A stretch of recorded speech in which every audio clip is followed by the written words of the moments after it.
First ma'am mains practice ma'am. Initial అటెంప్ట్‌లో mains నేనంత ఫోకస్డ్‌గా ప్రాక్టీస్ చేసి అలా చేసేదాన్ని కాదనమాట. దాని నెక్స్ట్ అటెంప్ట్‌లో రియలైజ్ అయ్యాను ma'am. So, like practice and that rectification important అని అనిపించింది మ్యామ్. అండ్ ఇంకొక thing mental strength ma'am.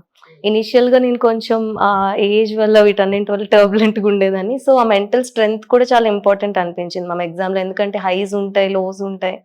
So, ఈ 2 యాస్పెక్ట్స్ ప్రిపరేషన్ పాయింట్ ఆఫ్ వ్యూలో ప్రిలిమ్స్ కానీ, మెయిన్స్ కానీ, ఆప్షనల్‌లో కానీ ఎక్కడ మీరు నేర్చుకున్న ఇంపార్టెంట్ పాయింట్స్ అంటే ఏం చెప్తారు? మెయిన్ అయితే practice ma'am. Like different test series తీసుకొని ప్రాక్టీస్ చేయడం. అంటే మన మిస్టేక్స్ ఏంటో రెక్టిఫై చేసుకోవడం. ఇంకొకటి analysis ma'am. Like postmortem analysis లాగా మనం అన్ని డీటెయిల్‌గా ప్రిలిమ్స్ మనకి ఎక్కడ ఫాల్ట్ అవుతుంది, మెయిన్స్ ఎక్కడ ఫాల్ట్ అవుతుంది, అండ్ మనం ఎక్కడ ఇంప్రూవ్ చేసుకోవాలి.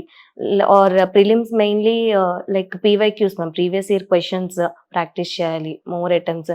అండ్ సబ్జెక్ట్ కూడా ఏంటంటే మ్యామ్ బేసిక్స్ అండ్ కోర్ కాన్సెప్ట్స్‌కి స్టిక్ అయి ఉండాలి మ్యామ్ ఇనీషియల్ స్టేజెస్‌లో. ఎందుకంటే బేసిక్స్ స్ట్రాంగ్‌గా లేకపోతే మనం ఎన్ని కరెంట్ అఫైర్స్ చదివినా ఇవన్నీ వేస్ట్ అని